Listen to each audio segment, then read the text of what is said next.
Dear students, आज जो हम अपनी टॉपिक शुरू करने जा रहे हैं केमिस्ट्री ऑफ प्रोटीन्स यूनिट में से, वो है determination of the structure of peptides.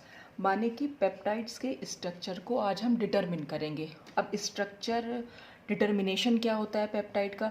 जैसा कि आप लोगों को पता ही है कि पेप्टाइड जो है वो एमिनो एसिड से मिलकर बना है। ठीक है, खूब सारे एमिनो एसिड्स हैं और वो आपस में जुड़ गए हैं पेप्टाइड लिंकेज के थ्रू, जैसा कि हम अभी तक पढ़ते हुए भी आ रहे हैं।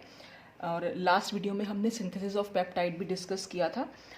तो हमें अब इस स्ट्रक्चर डिटर्मिनेशन में ये पता लगाना होता है कि उस पेप्टाइड में कितने अमीनो एसिड्स हैं, यानी नंबर ऑफ अमीनो एसिड्स, कौन कौन से अमीनो एसिड्स हैं और उनका सीक्वेंस क्या है, कि पहले नंबर पे कौन सा लगा है, दूसरे पे कौन सा लगा है, तीसरे पे कौन सा लगा है। तो वो सारा सीक्वेंस यानी क्रम का पता कर लगाना। तो बस सीक्वेंस ऑफ अमीनो एसिड जो हम पता लगाते हैं उसके लिए हम कुछ एनालिसिस करते हैं, तो वो एनालिसिस ही हम इसमें डिस्कस करने वाले हैं। In the determination of the structure of a peptide it is essential to find the sequence of amino acids present in it.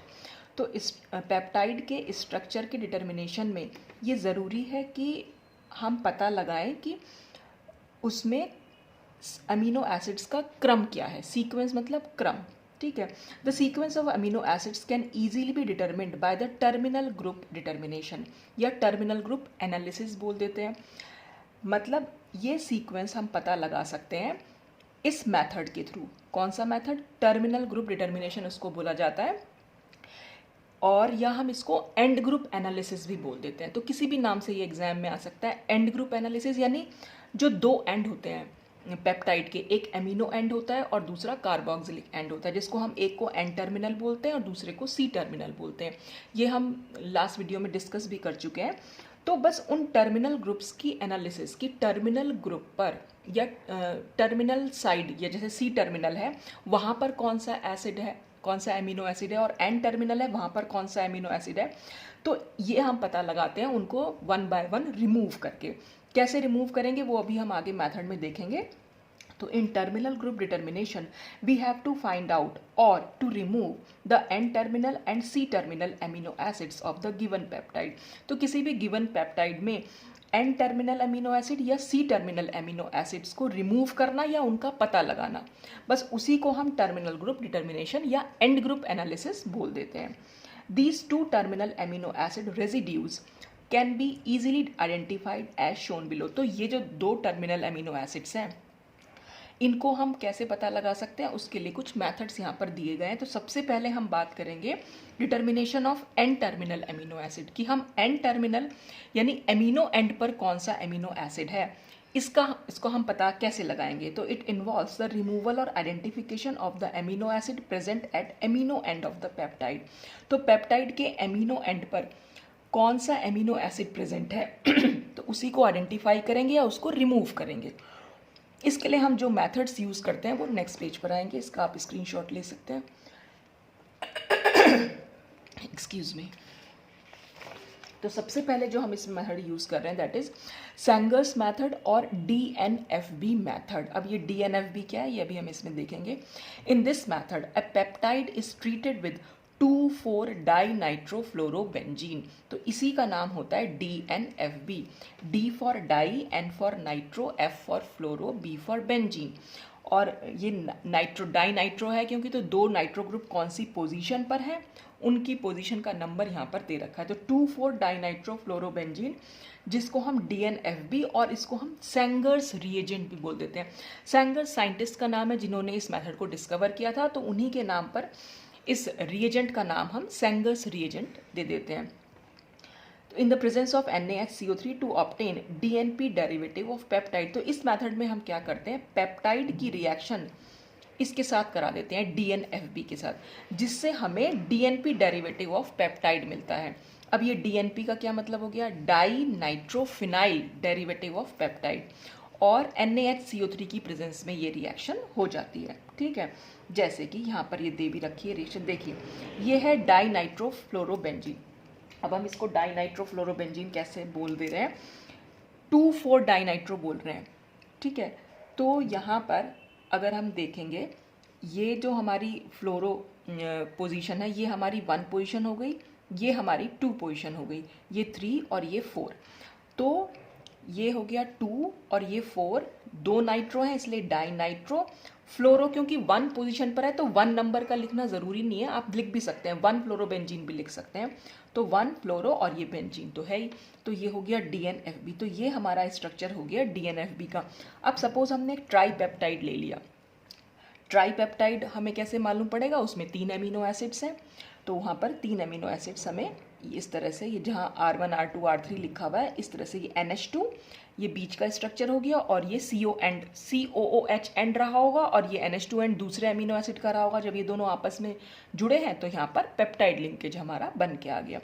ठीक है, ऐसे ये दूसरा अमीनो एसिड है और ये तीसरा, तो 3 अमीनो एसिड मिलकर ट्राईपेप्टाइड बना ले रहे हैं यहाँ पर। अब रिएक्शन क्या हो रही है, हमें पता लगाना है N टर्मिनल का। तो इसका मतलब जो भी हम यहाँ पर रिएजेंट यूज़ करेंगे वो N टर्मिनल एंड पर जाकर ही रिएक्ट करेगा। ठीक है, तो हमने ये ले लिया। अब ये N टर्मिनल पर क्योंकि NH2 ग्रुप तो प्रेजेंट होता ही है, हमने एक H को इस तरह से लिख दिया, बाकी NH ऐसे, ताकि रिएक्शन आपको याद रहे।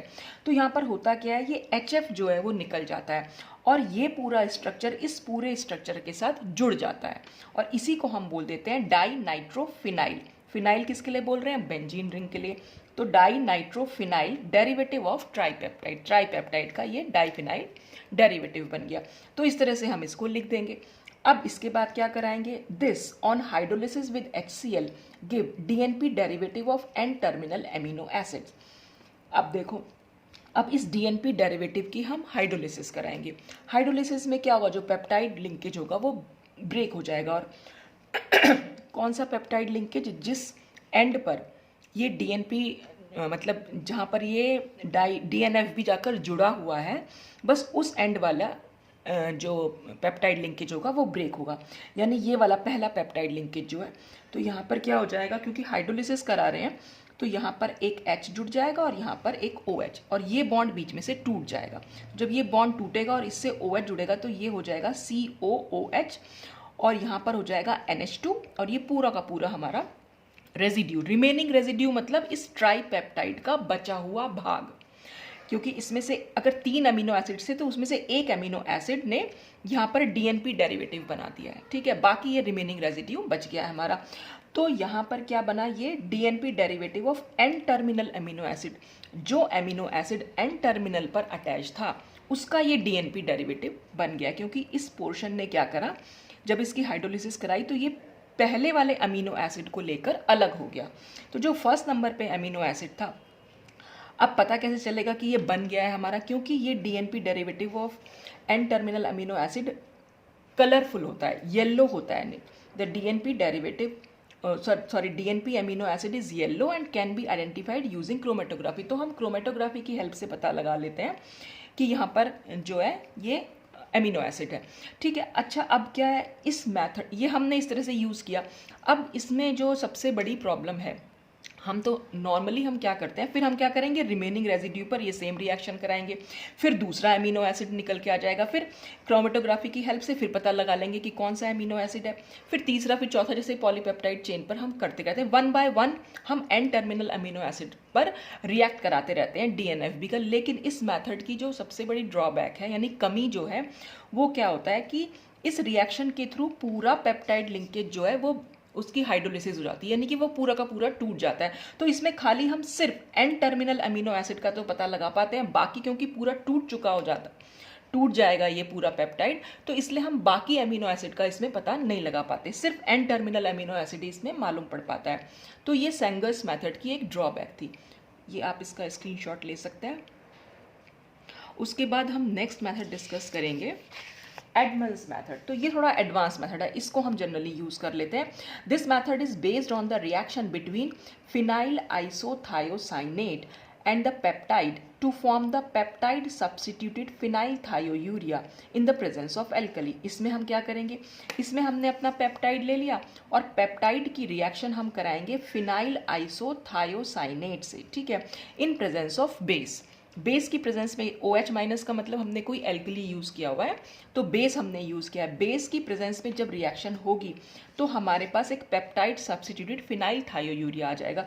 तो देख रहे हैं आप, रिएजेंट हम वही यूज़ कर रहे हैं जो इसके एमिनो एंड पर, ये पूरा ट्राईपेप्टाइड है, ये अमीनो एंड है और ये कार्बोक्सिलिक एंड है, या हम इसको कह सकते हैं ये एन टर्मिनल है और ये सी टर्मिनल है। तो हम ऐसा रिएजेंट इस मेथड में यूज़ कर रहे हैं जो एन टर्मिनल अमीनो एसिड्स को वन बाय वन निकाल सके, और फिर हम उसको आइडेंटिफाई कर लेते हैं कि वो कौन सा अमीनो एसिड है। ठीक है, अच्छा, तो अब हम रिएक्शन देख ले रहे हैं कि हमने रिएक्शन कराई फिनाइल आइसोथायोसाइनेट की, इससे अब इस रिएक्शन से ये कैसे बना वो हम यहाँ पर थोड़ा सा देख ले रहे हैं। देखिए, नाइट्रोजन के ऊपर लोन पेयर ऑफ इलेक्ट्रॉन तो है, यहाँ पर कार्बन और नाइट्रोजन में नाइट्रोजन क्योंकि ज़्यादा इलेक्ट्रोनेगेटिव है तो ये इस बॉन्ड पेयर के इलेक्ट्रॉन को अपनी तरफ ले लेगा। तो जब ये अपनी तरफ ले लेगा तो इस N के ऊपर आ जाएगा नेगेटिव चार्ज और इस कार्बन के ऊपर आ जाएगा पॉजिटिव चार्ज। ठीक है, अब जब इस कार्बन के ऊपर पॉजिटिव चार्ज आएगा तो ये नाइट्रोजन अपने इलेक्ट्रॉन इस कार्बन को दे सकता है और इस कार्बन और नाइट्रोजन के बीच में एक बॉन्ड बन जाएगा। और जब इस नाइट्रोजन अपने इलेक्ट्रॉन इसको दे देगा तो इस पर भी पॉजिटिव चार्ज आएगा। तो इसके पॉजिटिव चार्ज को दूर करने के लिए ये वाले जो इलेक्ट्रॉन्स हैं N और H के, ये इलेक्ट्रॉन्स नाइट्रोजन पर शिफ्ट हो जाते हैं और ये H जो है H प्लस की तरह निकल जाता है, और ये H प्लस जो है इस नाइट्रोजन के नेगेटिव चार्ज से जाकर जुड़ जाता है। देख लिए रिएक्शन में आपको यहाँ लिख के दिखा देती हूँ। ये हमने bond double bond C double bond S कर रखा है और प्लस N H, और ये बॉन्ड मैंने यहाँ पर ऐसे दिखाया। ठीक, तो जब हम इस बॉन्ड को यहाँ पर शिफ्ट कर रहे हैं तो नाइट्रोजन के ऊपर नेगेटिव चार्ज है। ये बॉन्ड में एज इट इज C6H5 है, मैं इसको PH लिख दे रही हूँ, ये हमने यहाँ पर लिख दिया। अब नाइट्रोजन और कार्बन के बीच में खाली एक ही बॉन्ड रहेगा क्योंकि एक बॉन्ड के इलेक्ट्रॉन इस पर शिफ्ट हो गए हैं, ये कार्बन डबल बॉन्ड S। ठीक है, और क्योंकि अब इस पर आ जाएगा कार्बन पर पॉजिटिव चार्ज, और इसके पॉजिटिव चार्ज को दूर करने के लिए या इसकी कमी को दूर करने के लिए ये नाइट्रोजन जो है अपने इलेक्ट्रॉन इसको दे देगा। तो जब ये नाइट्रोजन अपने इलेक्ट्रॉन इसको दे देगा तो हमारा कंपाउंड कुछ इस तरह से बनेगा -C, और हम इसको डबल बॉन्ड S को ऐसे लिख दे रहे हैं, और कार्बन और इस नाइट्रोजन के बीच में बॉन्ड बन जाएगा, और इसके आगे तो जो ये पूरी चेन जुड़ी हुई है वो एज इट इज़ रहेगी। तो ये NH, ये H और ये पूरी की पूरी चेन। अब क्योंकि नाइट्रोजन ने अपने इलेक्ट्रॉन इसको दिया है तो नाइट्रोजन के ऊपर आएगा पॉजिटिव चार्ज। ठीक है, अब जब नाइट्रोजन के ऊपर पॉजिटिव चार्ज आया तो इसके पॉजिटिव चार्ज को दूर करने के लिए यहाँ से ये H जो है H प्लस की तरह निकलेगा, यानी ये बॉन्ड इस पर शिफ्ट हो जाएगा। तो जब ये बॉन्ड इस पर शिफ्ट हो जाएगा तो हम लिखेंगे PH N negative C double bond S और NH, और ये बॉन्ड यहाँ पर। तो नाइट्रोजन के अपने जो 3 बॉन्ड होते हैं वो यहाँ पर क्लियरली दिखाई दे रहे हैं। एक बॉन्ड ये है, एक बॉन्ड ये है, और H के साथ एक बॉन्ड है।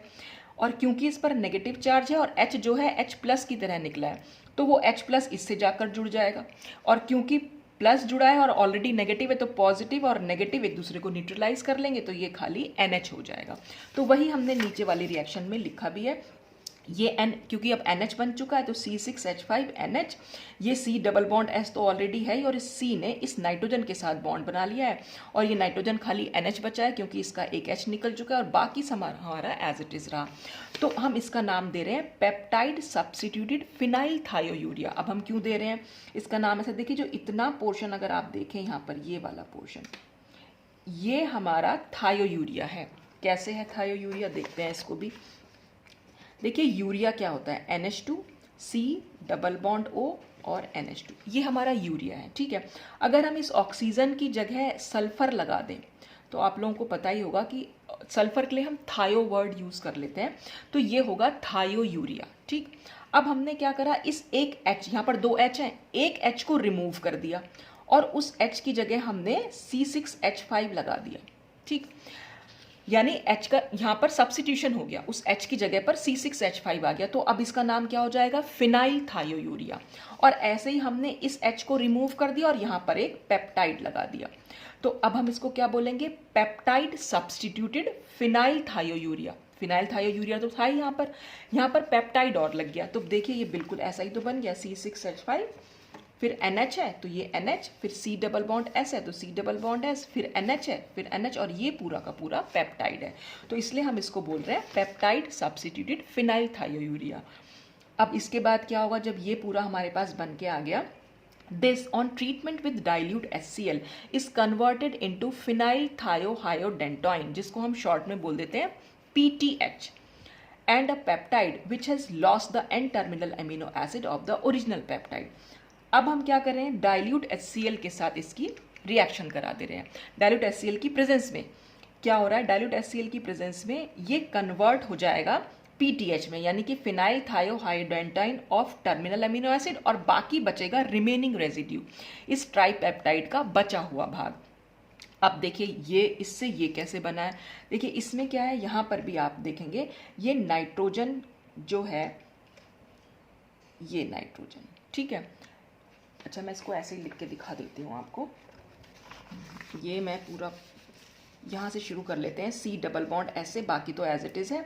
ये हमारे पास NH है, और NH के साथ ये हमारा ये जुड़ा हुआ है CH, फिर R1, फिर क्या है CO को मैं यहाँ पर C डबल बॉन्ड O और NH, और फिर ये पूरा का पूरा पेप्टाइड जो है यहाँ पर लिख दे रही हूँ, ठीक है। अब देखिए यहाँ पर रिएक्शन क्या हो रही है, यहाँ पर क्या हो रखा है, ये जो NH है, NH के ऊपर इलेक्ट्रॉन है, और C डबल बॉन्ड O में कार्बन जो होता है वो लेस इलेक्ट्रो नेगेटिव कह लो या इलेक्ट्रो पॉजिटिव है। कैसे, वैसे भी कार्बन और ऑक्सीजन में ऑक्सीजन ज़्यादा इलेक्ट्रोनेगेटिव है, तो ऑक्सीजन क्या करते हैं, इस बॉन्ड के इलेक्ट्रॉन को अपनी तरफ शिफ्ट कर लेगी। तो जब इस बॉन्ड के इलेक्ट्रॉन को अपनी तरफ शिफ्ट करेगी तो हमारे पास स्ट्रक्चर ऐसा आ जाएगा, ये NH, ये CH R1 और C सिंगल बॉन्ड O, क्योंकि अब बॉन्ड यहाँ शिफ्ट कर गया और इस कार्बन पर आया पॉजिटिव चार्ज, और ये NH और ये पूरा का पूरा पेप्टाइड इससे जुड़ा हुआ है, ठीक। तो अब क्योंकि इस कार्बन पर पॉजिटिव चार्ज है और नाइट्रोजन के पास इलेक्ट्रॉन है, तो नाइट्रोजन क्या करेगा, अपने इस इलेक्ट्रॉन्स को इस कार्बन को दे देगा, और इस नाइट्रोजन और इस कार्बन के बीच में जो है वो बॉन्ड बन जाएगा, ठीक है। तो अब क्या है, अब इस C डबल बॉन्ड S से पहले हम ये देख ले रहे हैं कि क्या क्या क्या चीज़ें इस पर जुड़ी हुई। सॉरी मैंने उल्टा NH बना दिया, C6H5N, हाँ एक सेकेंड, देखिए यहाँ पर क्या, ये वाला नाइट्रोजन, सॉरी मैंने वो गलती से वो वाला बना दिया, इसके ये वाले जो इलेक्ट्रॉन्स है हमारे पास C6H5N यहाँ पर लिखा ही हुआ है ऑलरेडी। इस नाइट्रोजन ने और इसके आगे क्या जुड़ा हुआ है, C डबल बॉन्ड S, तो हमारा C डबल बॉन्ड S भी है, फिर NH जुड़ा हुआ है तो NH भी है, फिर CHR1 है तो CHR1 भी है, और फिर ये CO है, ये वाला CO है, और इस CO और इस नाइट्रोजन के बीच में बॉन्डिंग हो रखी है, ठीक है। तो वो बॉन्डिंग ऐसे ही हुई है कि इस ये जो C डबल बॉन्ड S से पहले नाइट्रोजन H था और यहाँ पर हमारे PH था, तो इसने ना दे के इस वाले ने इसको इलेक्ट्रॉन दे दिए हैं, ठीक है। तो अब हमारे पास जो कितने मेंबर रिंग बनेगी, 1 2 3 4 5, तो 5 मेंबर रिंग जो होती है वो कंपैरेटिवली स्टेबल होती है, इसीलिए ये वाला नाइट्रोजन भी दे सकता था, लेकिन यहाँ पर कितने मेंबर रिंग बनती, 1 2 3, 3 मेंबर रिंग अनस्टेबल होती है, ठीक है, उसमें ज़्यादा स्ट्रेन होता है क्योंकि, तो 3 मेंबर रिंग के कंपैरिजन में 5 मेंबर रिंग जो ज़्यादा स्टेबल है, इसलिए इस वाले नाइट्रोजन ने अपने इलेक्ट्रॉन इसको दिए हैं, ठीक। अब क्या हुआ, जब इस नाइट्रोजन ने अपने इलेक्ट्रॉन दिए और हमारे पास ये स्ट्रक्चर बन के आ गया कि बॉन्ड बना दिया हमने इसके बीच में, तो क्या हुआ, क्योंकि अभी तो नाइट्रोजन से हाइड्रोजन भी जुड़ा हुआ है, तो इस नाइट्रोजन पर आ जाएगा पॉजिटिव चार्ज, क्योंकि इलेक्ट्रॉन इसने इस CO को दे दिए हैं। तो जब इस CO को इलेक्ट्रॉन दे दिए हैं, नाइट्रोजन के ऊपर आया पॉजिटिव चार्ज, तो बस इसके पॉजिटिव चार्ज को दूर करने के लिए ये बॉन्ड जो है यहाँ पर शिफ्ट कर जाएगा, यानी ये बॉन्ड टूट जाएगा और H जो है H+ की तरह निकल जाएगा। और जब ये H+ की तरह निकलेगा, अब देखिए यहाँ पर हमने ये दिखा रखा था इस वाले कार्बन पर, ठीक है। तो अब जब इसकी रिंग को हम जोड़ के लाएंगे तो PH N, और मैं यहाँ पर आपको दिखा दे रही हूँ कि ये पॉजिटिव चार्ज है और इससे H जुड़ा हुआ है, और यहाँ पर C डबल बॉन्ड S है, ये NH है, ये CHR1 है, और ये C है, ये हमारा सिंगल बॉन्ड O है ही और इससे जुड़ा हुआ है, और इस C से हमारा NH और फिर ये पेप्टाइड जुड़ा हुआ है, ये तो बना रखा है C से सिंगल बॉन्ड O नेगेटिव, और ये पूरा का पूरा पेप्टाइड बॉन्ड है।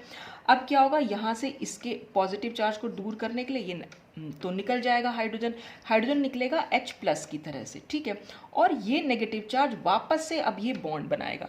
जब ये वापस यहाँ पर बॉन्ड बनाएगा तो कार्बन की वैलेंसी हो जाएगी 5, क्योंकि अगर यहाँ पर 2 बॉन्ड हो गए तो 1 2 3 4 5, तो कार्बन की वैलेंसी को अब हमें कम करना है, यानी 4 वैलेंसी लेके आनी है। तो जैसे ये बॉन्ड यहाँ शिफ्ट होगा, ये वाला बॉन्ड जो है नाइट्रोजन पर शिफ्ट हो जाएगा, और यानी ये बॉन्ड जो है ब्रेक हो जाएगा, टूट जाएगा यहाँ से, और जब ये बॉन्ड यहाँ से टूट जाएगा तो नाइट्रोजन पर इलेक्ट्रॉन्स चले गए तो इस पर आएगा नेगेटिव चार्ज, और जो ये H+ यहाँ पर निकला था इस नाइट्रोजन से, वो अब इस वाले नाइट्रोजन से जुड़ जाएगा। तो इस पर नेगेटिव चार्ज है, इस पर पॉजिटिव चार्ज, तो दोनों का बैलेंस हो जाएगा, यानी कि चार्ज जो है बैलेंस हो गया, न्यूट्रलाइज कर देंगे तो अब ये NH ना रहकर NH2 हो जाएगा।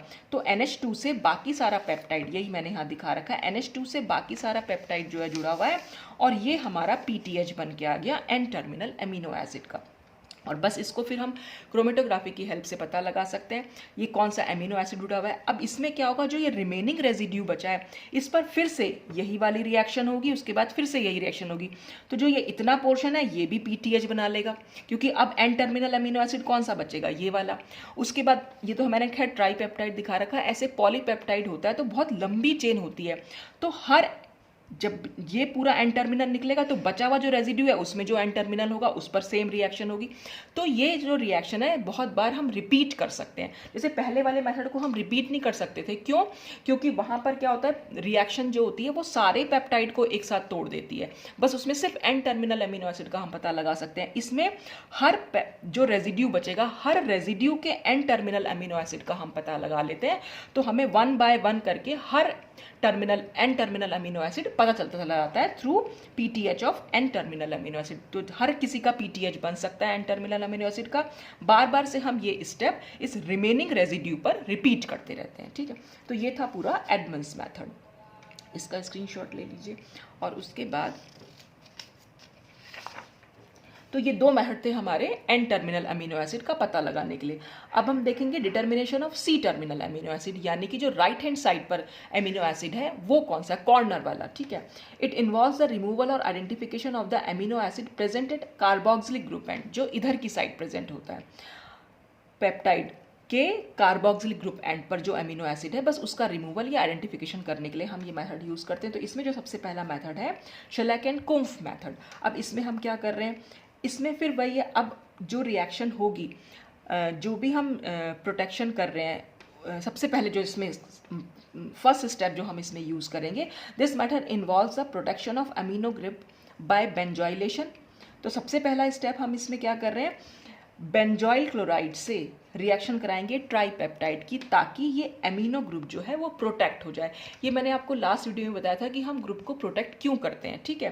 क्योंकि फिर अगर ये अमीनो एंड जब हम आगे जाके इसको यूज़ करेंगे और रिएजेंट्स इसमें यूज़ करेंगे तो ये अमीनो एंड जो है उनसे रिएक्ट ना करे, बस इसीलिए हम इसको प्रोटेक्ट कर लेते हैं ताकि इसकी रिएक्शन किसी और रिएजेंट से ना हो।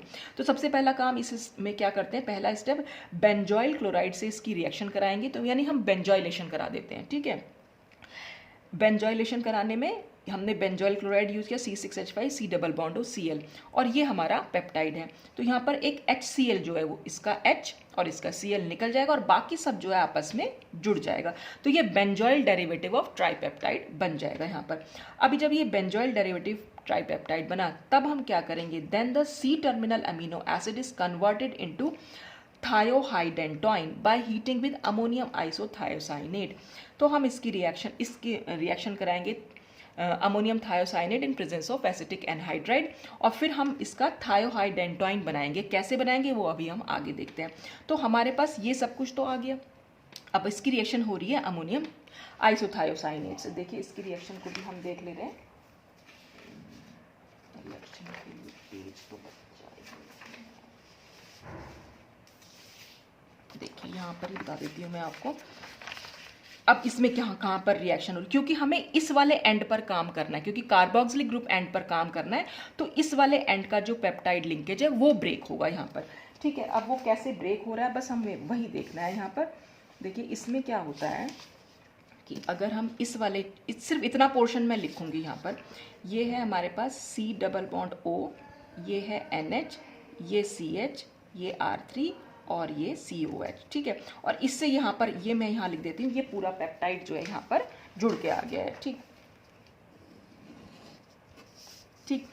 अच्छा, अब ये अमोनियम आइसोथायोसाइनेट को हम कैसे लिख सकते हैं, NH4 प्लस और NCS माइनस, यानी रिएक्शन सिर्फ इतने पोर्शन पर होनी है। तो इसको मैं ऐसे लिख दूँ, N पे minus charge, double bond C double bond S। Actually इसका स्ट्रक्चर ऐसे होता है, ठीक है। तो अब यहाँ पर क्या है, ब्रेकेज हमारी इस पे होनी है, ठीक है। अब वो कैसे होगी वही हम यहाँ पर देखने जा रहे हैं। तो अब इसमें क्या होगा, जो ये नाइट्रोजन है, इस नाइट्रोजन पर इलेक्ट्रॉन्स तो हैं, ठीक है। अच्छा, और अब हम यहाँ पर देख सकते हैं ये नाइट्रोजन और कार्बन में नाइट्रोजन क्योंकि ज़्यादा इलेक्ट्रोनेगेटिव है, तो ये क्या कर रहा है, ये इस लोन पेयर ऑफ मतलब सॉरी इस बॉन्ड को अपनी तरफ अट्रैक्ट कर लेगा। जब ये इस बॉन्ड को अपनी तरफ अट्रैक्ट कर लेगा तो नाइट्रोजन पर एक चार्ज तो ऑलरेडी है ही, दूसरा चार्ज इसकी वजह से आ जाएगा तो -2 चार्ज हो जाएगा, ठीक है। और ये single bond C plus double bond S इस तरह से रहेगा। और अब क्या होगा, इस C पॉजिटिव पर ये वाला नाइट्रोजन जो पेप्टाइड लिंकेज है, यानी कि जो ये वाला बॉन्ड है, इतना वाला बॉन्ड, इसका जो नाइट्रोजन है वो अपने लोन पेयर ऑफ इलेक्ट्रॉन इस C को दे देगा, यानी कार्बन को दे देगा। और फिर इस नाइट्रोजन और कार्बन के बीच में एक बॉन्ड बन जाएगा। तो नाइट्रोजन और कार्बन के बीच में एक बॉन्ड किस तरह से बनेगा, देखिए ये हमारा पूरा पेप्टाइड, यहाँ पर हमने C डबल बॉन्ड O ले रखा है, ये हो गया हमारा नाइट्रोजन। अब क्योंकि नाइट्रोजन ने अपने कार्बन को दे दिए हैं इलेक्ट्रॉन, तो कार्बन नाइट्रोजन पर आएगा पॉजिटिव चार्ज और इसके साथ एक H तो जुड़ा हुआ है ही। और फिर इससे आगे क्या है, ये CH है, यहाँ पर R3 है और ये हमारा COOH है, ठीक है। ये पूरा का पूरा मैंने बना दिया। और इस नाइट्रोजन ने क्योंकि कार्बन को अपने इलेक्ट्रॉन दिए हैं, तो इस कार्बन को अपने इलेक्ट्रॉन दिए, कार्बन से हमारा ये डबल बॉन्ड S जुड़ा हुआ है और इसी कार्बन से एक नाइट्रोजन भी जुड़ा हुआ है जिस पर -2 चार्ज है, ठीक है। तो ये इतना पोर्शन हमारा बन के आया। अब क्या होगा, ये नाइट्रोजन पर जो -2 चार्ज है, अब यहाँ इस वाले COOH को हम और कैसे लिख सकते हैं, इसको हम लिख सकते हैं C डबल बॉन्ड O और OH, ठीक है। मैं इसको ऐसे लिख दूं, अगर ये C डबल बॉन्ड O और यहाँ पर बॉन्ड बनाया और ये OH, तो नाइट्रोजन क्या, अब क्या होगा, ये जो डबल बॉन्ड O है, यानी ये ऑक्सीजन क्योंकि और कार्बन ज़्यादा इलेक्ट्रोनेगेटिव है, तो ये वाला बॉन्ड जो है यहाँ शिफ्ट हो जाएगा। तो जब ये बॉन्ड यहाँ शिफ्ट हो जाएगा तो ये क्या हो जाएगा, कार्बन, और यहाँ पर ऑक्सीजन पर नेगेटिव चार्ज और ये हो जाएगा OH, ठीक है। और ये सब कुछ तो यहाँ पर ऐसे के ऐसा ही है, ये NH है, ये C डबल बॉन्ड O है, यहाँ पर पेप्टाइड है, इस पर पॉजिटिव चार्ज है और यहाँ पर ये C डबल बॉन्ड S है। और अब क्योंकि नाइट्रोजन ने एक मतलब ये जो लोन पेयर ऑफ इलेक्ट्रॉन थे इसको दे दिए, तो इसके बीच में तो बॉन्ड बन जाएगा, ठीक है। क्योंकि कार्बन पर आया यहाँ पर पॉजिटिव चार्ज, ये पॉजिटिव चार्ज था, इसलिए नाइट्रोजन ने अपने इलेक्ट्रॉन इसको दिए। और क्योंकि इस पर -2 चार्ज था, तो एक चार्ज का तो हमने बॉन्ड बना दिया, लेकिन अभी भी हमारे पास एक चार्ज जो है इस पर एज इट इज रह गया है। अच्छा सॉरी, 2 चार्ज, अच्छा मैंने एक गड़बड़ और करी है इसमें, ये जो NH है, नहीं, इस नाइट्रोजन पर 2 नेगेटिव चार्ज थे ना, तो इस नाइट्रोजन ने 2 नेगेटिव चार्ज थे, तो ये क्या गड़बड़ हो गई है इसमें, तो इनके ऊपर, हाँ ठीक है, सही है।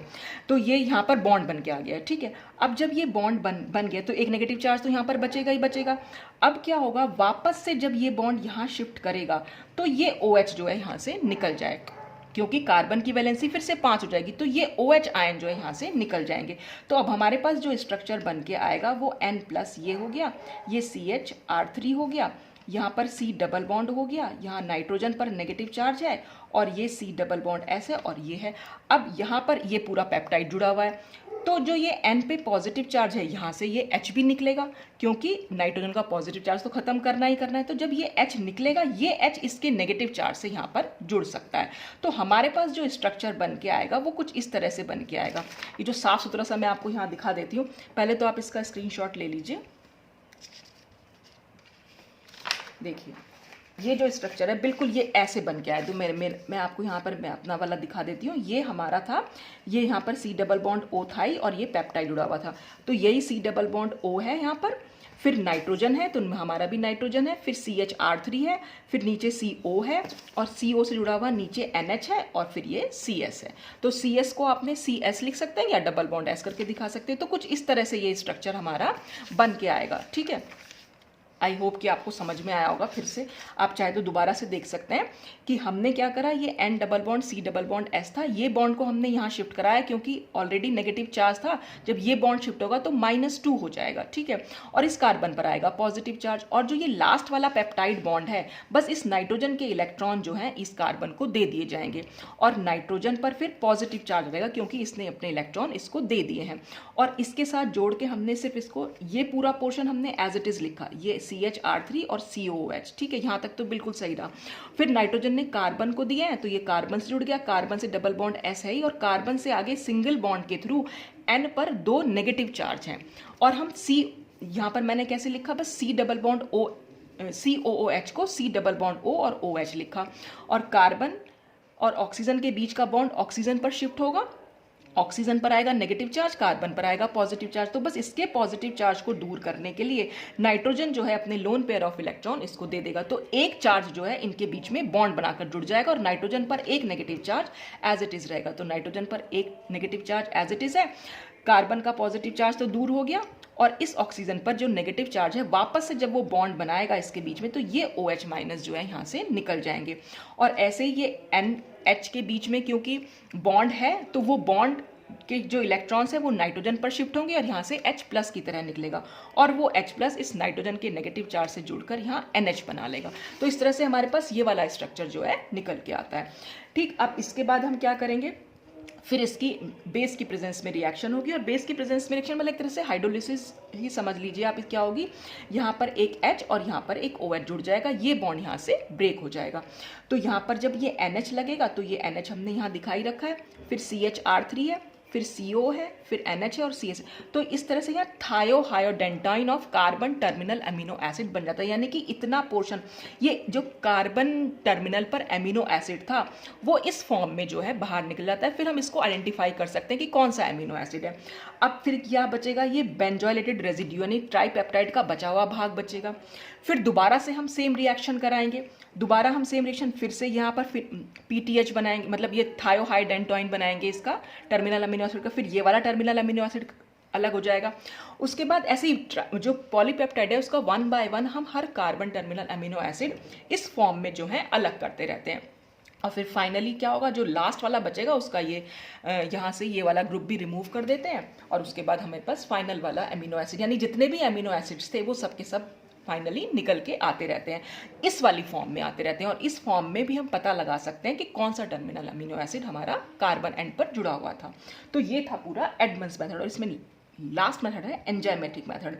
This method involves makes use of the enzyme carboxypeptidase. Enzymatic method में हम एंजाइम यूज कर देते हैं, और कौन सा एंजाइम, जो कार्बोक्सिलिक ग्रुप एंड पर अटैक कर सके, और उस एंजाइम का नाम है कार्बोक्सीपेप्टाइडेज। ठीक है, this enzyme attacks peptide only at the end which contains free carboxyl group. ये सिर्फ उसी एंड पर अटैक करेगा जहां पर फ्री कार्बोक्सिल ग्रुप होगा। When this terminal amino acid residue is liberated, the new terminal free carboxyl group is attacked by the enzyme, hence the entire peptide will be hydrolysed to the constituent amino acid. तो 1 by 1 करके सारे amino acid जो carbon terminal पर हैं, बस उस वाले peptide linkage पर ये वाला जो एंजाइम है वो अटैक करता रहता है, और हर कार्बन एंड जो है हमें पता चल जाता है। जैसे देखिए यहाँ पर सपोज हमने एक ट्राईपेप्टाइड ले रखा है, अब ये कार्बोक्सीपेप्टाइडेज जो हमने यूज किया है वो सिर्फ कार्बोक्सिल ग्रुप वाले एंड वाले पेप्टाइड लिंकेज पर अटैक करेगा, यानी जिस पर कार्बोक्सिल ग्रुप फ्री होगा,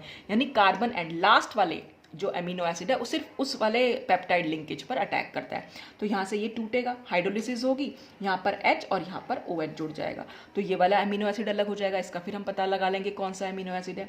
अब जो ये बचा हुआ रेजिड्यू है, फिर इस पर दोबारा से ये एंजाइम अटैक करेगा, और अब की बार फिर से ये फ्री कार्बोक्सिल ग्रुप है, तो फिर ये वाला CO जो भी इस वाले फ्री कार्बोक्सिल ग्रुप से जो पहला पेप्टाइड बॉन्ड बनता है बस उस पर ये अटैक करता चला जाता है, फिर ये भी इस तरह से अलग हो जाएगा। तो अगर पॉलीपेप्टाइड हमने ले रखा है तो हर कार्बन टर्मिनल पर उस वाले पेप्टाइड लिंकेज पर ये एंजाइम जो है अटैक करता रहता है, और इस तरह से हमारा 1 बाय 1 करके हमें हर कार्बन टर्मिनल अमीनो एसिड के बारे में पता लगता चला जाता है। तो ये सब कुछ जो था हमारा एंड ग्रुप एनालिसिस, या हम इसको कह सकते हैं कि डिटर्मिनेशन ऑफ पेप्टाइड स्ट्रक्चर। तो ये आज के लिए बस इतना ही, बाकी के वीडियोज़ में हम कल फिर मिलेंगे। Thanks for watching.